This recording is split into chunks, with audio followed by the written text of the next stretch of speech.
So when the intro goes all red, right? Mm. And then there's this rounded edges of a square right in the middle. Yeah. Squared aspect ratio. Yeah. In the cinema, I go,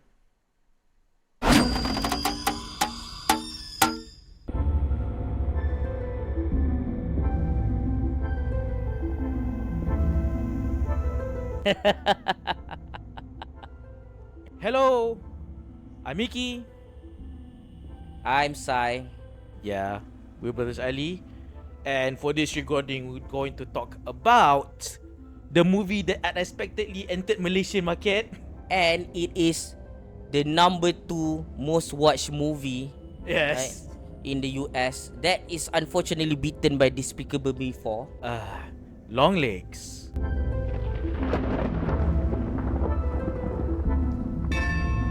Alright, so Longlegs is directed by Osgood Perkins, and this is a doozy of a background for the director.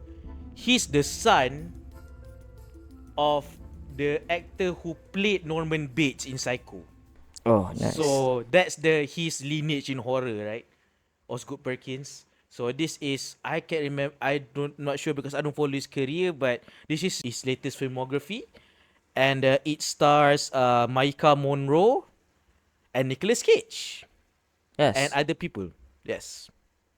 So you got yeah, this is when when the movie was like announced, I was like, what is this? And I see all these cryptic images, like what the hell is this weird shit, right? And then yeah, and then all these symbols and everything, and apparently they even went and go this full viral marketing thing where they have like in the US, right? There's like a billboard with the with the ciphers that Longlegs used in the movie. That is there. It's like, I don't know it's just to what, but there's even a number that you can call. So when you call the number, Longlegs will talk to you.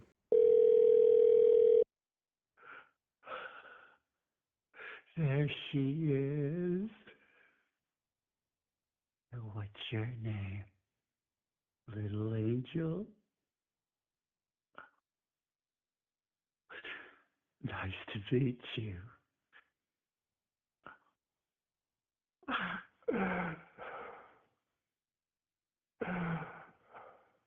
Oh.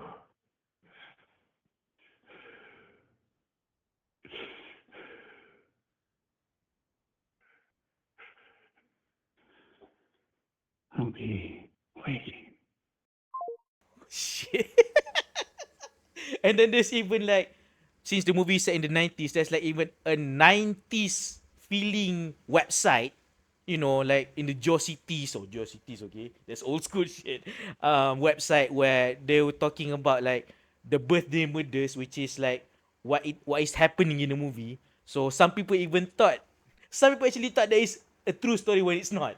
Because of the way they present the website, it feels like so homemade. And that's good. That's Yeah. rare. Like the idea that I don't remember who's talk about this. I don't remember who. I think yeah. I think I saw Creepcast the other day. Uh-huh. I don't remember which episode, but some of the recent ones. They talk about like, is it possible anymore that we can do that level of marketing where people think it's real? Like, Blair Witch Project, how they do all the missing people, and Paranormal Activity, the first time when people see that there is no special effects other than, the invisible thing Yeah, pull that the. cross over the flower. You know what I mean? That the flower moves, right? Yeah. So it looks realistic, right? So can we even convince people that it's real anymore? And apparently, from how you describe it, yeah, maybe it can, we can still do that nowadays Yeah. in the age of the internet. And the vibe, it takes us all back to the 80s and 90s. Yeah. The rounded edges, like tape thing, it feels very much so of that time. And it's like comparison by being called this decade's Silence of the Lambs. I think it's apt. I think it's apt. Yeah, I can give. I watched aspects of the movie, most of it. And yeah, it does feel chilling to the bone and everything. And this movie gives me that feel of dread as well. So yeah, let's talk about it. I feel like Longlegs, right? I know nothing about it. I just like the title. I barely know anything, and I contacted my friends like, dude, let's watch this movie together because I've like this circle of friends, right? They all love watching movies, but most of them are pussies. Yeah, So he is one of the few that actually can handle horror. yes. Yes. And so I decided to want to see it with him. But then fast forward, he got a free ticket, and I'm like, you know what? Take your free ticket. I'm gonna watch it with my brother, and yeah, I would love to, you know, have it as my first time and his first time to, you know, somehow watch it together with him, you know. And the doozy about how time works, that can happen. You can watch something for the first time, the second time, you know. Yeah. So that boat has sailed. And what I like about Longlegs is it establishes the tone early on because okay, so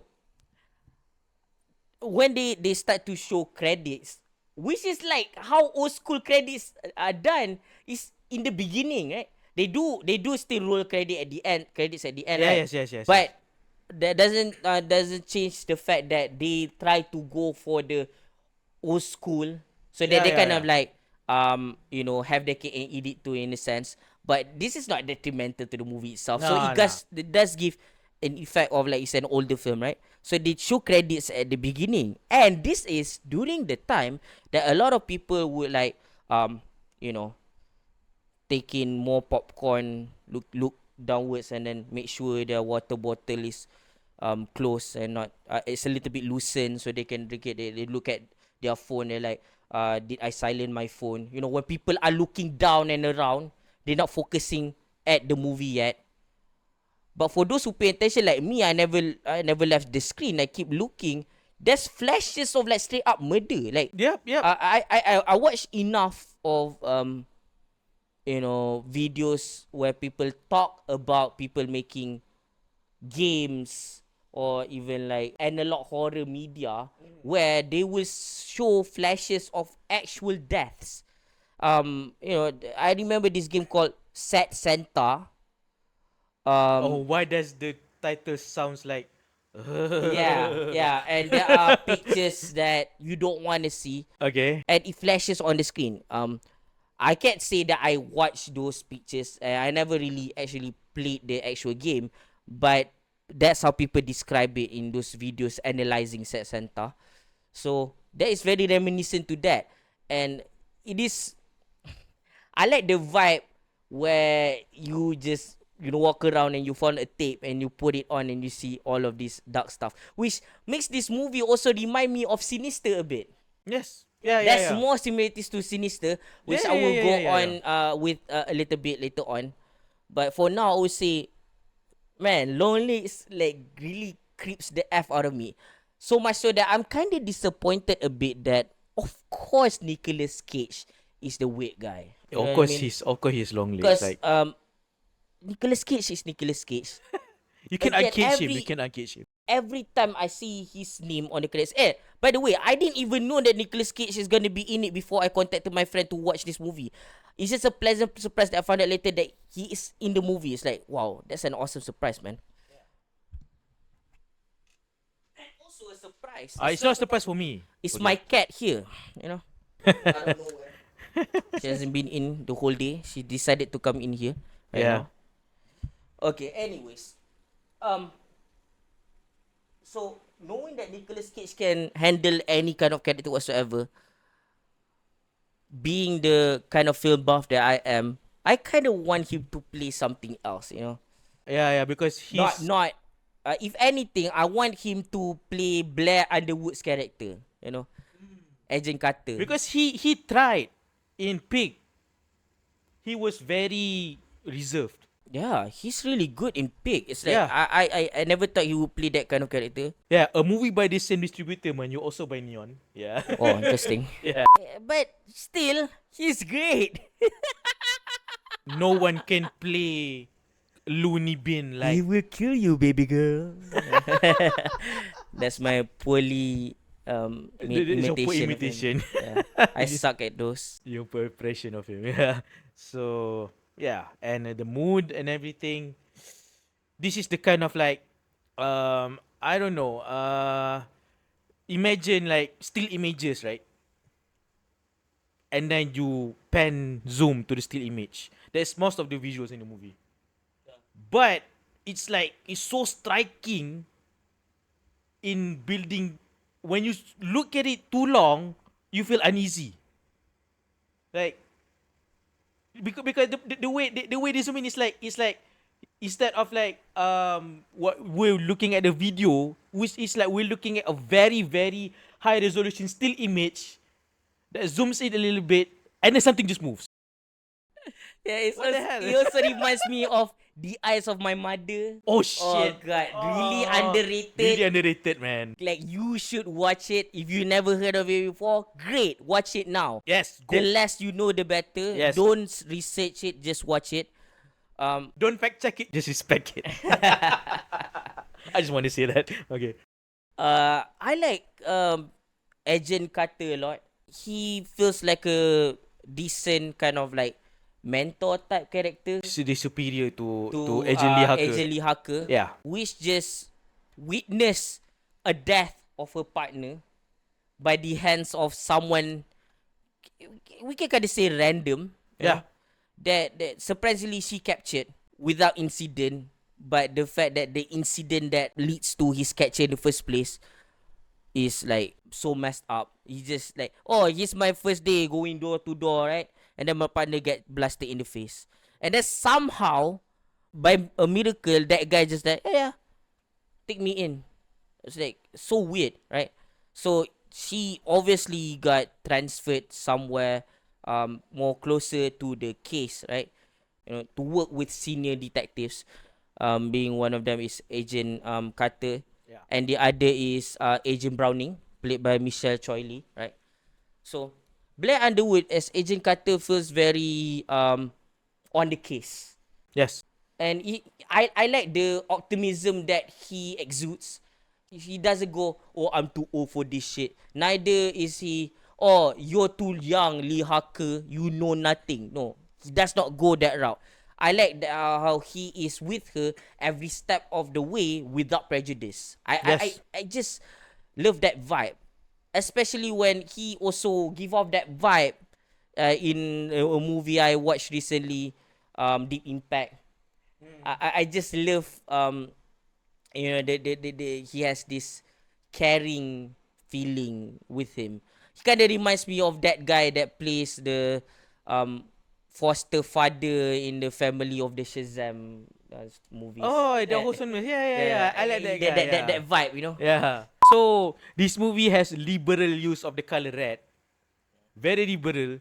So I'm like, I mean, I know horror movies have been associated with the color red, but the use of color red in this movie is like so striking and so blinding that it ties to the theme of the movie very well. I don't know how to explain it, but oh yeah, it does feel like this. It feels like even like my favorite video game franchise, Silent Hill. So there's like this symbol that you look into, and that symbol is red, and that symbol is like a symbol of a cult group or something, and that is like your safe point. So when you go through that, and then you feel like this uneasy feeling, but you feel cozy looking at it. This is like that. It's just like the red is so striking, but when you get past the red and it dissolves into the movie's drab color, you feel at ease for a little bit. And then when something happens, it's like what the, but there's no jump scare. I mean, there is a few, but yeah, it just creeps in, just like Silent Hill, Again, how this is but more static than Silent Hill. Silent Hill is more heavy. why the color red is working here simply because of the contrast with white. Oh yeah, Yes, that's why it's so it's- striking. Yeah, And because white is actually scientifically not a color, right? White is essentially no colors as opposed to black, which is all colors. If you put all colors together, you color them onto each other, you become black, right? When you remove all of that, it becomes white. So the contrast with like a color that is kind of overused a bit, but it is in all of us, right? hey, it reminds It me. is Yeah, it's just an easy combination. The contrast is just magnifico. it's just like Fargo, right? Everything is snow and then there's Yeah, blood. yeah. Silent Hill also. There's snow and there's blood. Yeah, That vibe, man. It's just something about the coldness. It's just the one thing that you don't change. It's like you know, you go for the 80s, 90s vibe.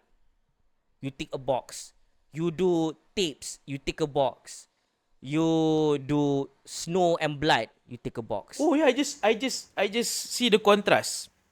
Blood is warm, snow is cold. So that's why they call it cold-blooded murder. Maybe I'm just stretching, but I see that connection in this movie. The theme is there about Yeah, I cold-blooded mean murder. like Yeah, what we're saying is very surface level and it's been said a bunch of times before. Like, of course, wet and snow is representing the coldness, the fact that there is no emotions involved, whereas red it just represents who we are as humans, what we live for, our what do you call it thing, motivation to fight, our courage, and also straight up our blood, right? yeah, Um, the what I like about this movie is they again ticking a box. They created a psycho and they used Nicolas Cage for that, and his face apparently to them isn't enough. They decided to make him have a pale, weird skin and weird face, which if I don't. if it's like a mask, but I'm Yeah, not sure. yeah. Or It also looks like a you know he skin a person, take off his face and I put it mean, on, I mean it's not. but Yeah, it is not established in the movie. So we are assuming that is his actual face. but yeah, but we also take into the fact that he's a doll maker, so that might have something to do with it. Yeah, here's why I think this movie reminds me of Sinister earlier. It's because it it masquerades itself as a Procedural, procedural yeah. movie, right? An investigative procedural movie, right? But as it moves along, it's just a supernatural movie. Yeah. Whereas it's like a threat that you can do nothing about, which is very prominent in the Japanese horror market. Oh, Japanese horror is all about like these threats that are unassuming, always lurking, and when you see them, you're dead. There's nothing you can do. You're done. yeah, And okay, that yeah. you take that part of it that is effective, and also the vibe of the suburban area in the US, and you get one hell of a combo, man. And if you want to know the background of the birthday murders, you can go check the website out. Maybe I can put the link somewhere. Yeah. And you will know what the story is. If you incline to spoil yourself of that, go ahead. You can. We're trying to not to I spoil don't as know. much. I mean, what is there to spoil? You're gonna get a really great film. Like, Okay. like unless we tell where the jump scare is coming from, what's gonna happen left to right. They said that then that will go to spoil it totally. But I think there are things that I think I want to discuss. For example, Satanism, right? It is a cult belief, right? But just like any other belief, it is separate from the human world and therefore human law. Mm. You cannot prosecute a person for believing in Satanism, but that also means that there is no defense against them if it works. It's always scary. What makes Longlegs scary is because it gives off the vibe that, okay, a lot of people don't believe in Satanism, But those who do, they practice it, right? And a lot of them apparently fail. Like the rituals that they try to do don't do anything. But what if some of those actually work? Because a lot of people talk about how, oh, that person sell his soul to the devil, you know. But they only mean that figuratively. You know, they do. Most people don't believe that the devil have some sort of power upon you. But what if the devil does?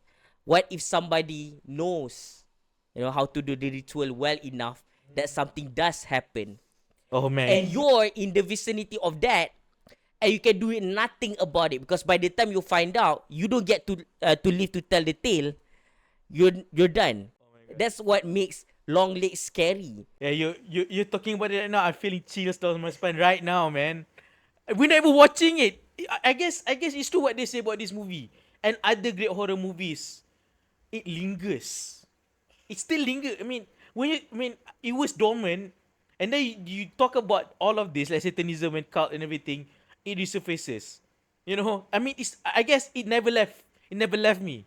You know, it leaves a long impression. It's just there, but when the moment someone mentions it, it just comes out. It's like, oh shit. And we're reviewing this, you know, in the night also. So Yeah. I like the home invasion scene. oh shit. That is very well made, and it comes out of nowhere too. It feels like multiple genres in the same movie. You know, it has investigation.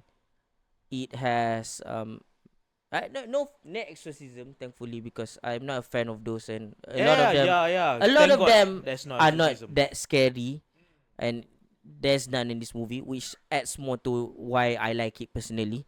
There's investigation. There's jump scares. There's what do you call it? Cults. There is home invasion. Thriller. It's a bit of a There's thriller. a thriller. There's like a, you know, also in like investigative, I guess, murder mystery, right? I like that. And I like the fact that the character Maika Monroe is not really withholding information from us, and the movie itself is not really withholding Longlegs from us. Yeah. It's not like we don't know what he looks like, we don't know who he is. It's just that it shows a lot of him, and they were scared anyways. Which a lot of people says a movie like It Follows and everything, what makes this movie so good is because we don't see the threat. And to me, not seeing the threat is not what makes it scary. And therefore, just because you see it doesn't make it not scary. And this movie proves that. Dude, funny that you mentioned It Follows because Michael Monroe was in it. Oh, is it? Yeah. How do I keep... See, I keep saying these things with no knowledge whatsoever, but he keeps connecting the dots, you know? Well, that's me. I'm connecting the dots guy, I guess. Yeah. And I'm the guy who makes connections without, you know, without realizing. Oh yeah. I don't know if anyone ever, you know, caught this when watching the movie, but towards like the climax, when like Agent Lee Harker visits the final house, as she closes the door, there's a glimpse of the devil's reflection on the door, instead of the reflection of like an object that is there in the background. It's just that when you see the movie, I mean, at the house, when she before she enters the house, it's just like a blank road and everything. It's like in a neighborhood, but it's a pretty like empty neighborhood at the time. But as she closes the door, a split second, there's the devil's reflection. Like, oh, that was like, I was like, that's oh the thing shit. though. There's a combination of that, those subtle things that he realizes, right? Yeah. And there's some obvious things too. Like there are many instances where Baphomet just appear. Yeah. Like you straight up Just see it. casually appear, And yes. every time they show a nun, that straight up looks like Valak. They're Yes. wearing the like James Wan inspiration on their sleeve. They're not Yeah. even hiding it. That's what I like about Longlegs. It's not even trying to do anything new. It's just trying to repackage everything that is done well before in one effective, even more explosive, yet smaller movie. You know? Yeah. The oh god, everything is done so well. I like the interaction between Lee Harker and her mother. Sabrina. I think that scene fell off a bit. I think she's kind of miscast. I Yeah, don't think yeah. she's that good, and I think that scene is a little bit too long. But other than that, most of the conversations are fun, and I like little stuff like um uh yeah, apa tu, that sounds like a good idea, maybe we should do it next time, but we don't. Where they talk about like when people enter the asylum, right, should they check ID for everybody, people that comes in, and then when Lee Harker straight out sees her name there, It makes you it kind question. of Yeah. indicates like multiple things, Yeah, yeah, yeah, yeah, it does. I mean, We had a discussion about this, yeah. what, like, did she have anything to do with it? Did she come there before, or someone else came in her Posing as her, stead, yeah. posing as her?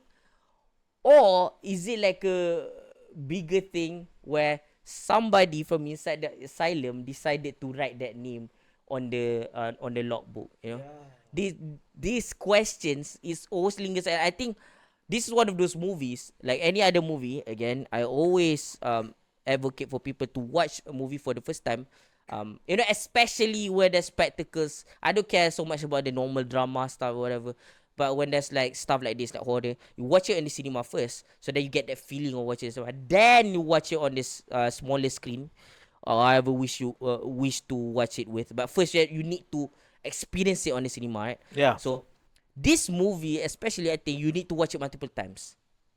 I think watching it once would make you think like we do. But watching it multiple times, you're gonna talk like those Redditors, man. Like you're gonna have a lot of fun coming out with a lot of theories. Oh yeah, speaking of its presence in Malaysia, which is very surprising, okay. It didn't even came out late, it came about the same time about as the US, which is like a rarity in the Malaysian release landscape, honestly. And the fact it even came in at all and distributed And decided it's to not like, censored. oh thank God. God, I love it, man. Oh yeah, that is all good. And here's another thing that's good about this movie. The subtitles. I mean, like, it's like straddling the line no, it's not straddling at all actually. It's you know how like Americans, they love their, their expressions, everything. Sometimes we don't understand what they're saying. But the subtitles, even though there's like a pet peeve of mine of like little inconsistencies, but to like present the idea of the movie and translate it to the masses in the form of the Malay subtitles, I think the subtitles work. It presents the complex expression and ideas of the movie to a much more simpler and easier to understand context. So you don't miss anything. In fact, sometimes I even like look at the subtitles to see like the how they interpret it. Does it match the dialogue? And it does most of the time, which is like it's really hard to do when you have this much of a very flowery dialogue. Yeah, the lyric is kind of flowery in a way, but still, when you look back at the subtitles, you understand. So I guess good job to the guy who made the subtitles for this movie, for the Malaysian release. Good job, because this movie, if you don't have the subtitles there, you will be lost. But as for us, we kind of like okay with English, but sometimes we just lost a few words when it comes to English. So the subtitles, Malay subtitles, kind of really helps a lot in further understanding the movie. So it's a very nice experience overall in the cinemas, at least. Oh yeah, and this is another one in terms of presence. I have the same feeling I have with Bones and All. It's like, what is this feeling? I'm like, this is just something I don't feel often when I watch a movie. After I came out of the cinema, I'm like, oh my God, I can't believe I watched this movie that I don't think will fly in Malaysia, but it did. And it's shown in this time around, at least it's shown in full glory, no cuts. In comparison to Bones and All, which has some cuts, which I understand why they cut it. But this movie, I'm glad that there's nothing to censor and it's not censored, and we get to see everything. So I'm like, oh, this is Cinema Paradiso, is it? Is it? There you go. I just referenced Cinema Paradiso. Yes. You want to say euphoric? Was it Yeah, euphoric. the word Yes, euphoric. you use sometimes Yeah. to describe watching that Boost and All movie? Um, I love the cast of character, the actors, man. Yeah. Even Dakota Dolby has some kind of confidence, you know. Yeah. Michelle Choi Lee, Alicia Witt. Oh my god, she is, you know, very ruthless as Ruth Hacker. Yeah. I love her as a mother, and I love how they truly depict a hoarder. Oh my god. The Yeah, she's a house is freaking hoarder, truly man. disgusting, Ah. and you know you have to understand like part of like how you make hoarding works is this. Like for example, if you have if you eat like for example if you eat Chips Ahoy cookies, right? You're gonna have multiple Chips Ahoy stacks. Hoarders tend to keep multiple copies of the same stuff. They like, oh, this is for that day. This is the one that we ate during 4th of July. This is the one where we have when after we had that really large feast at that castle or whatever. I don't know. Just they try to keep everything, and then when it comes to stacks upon like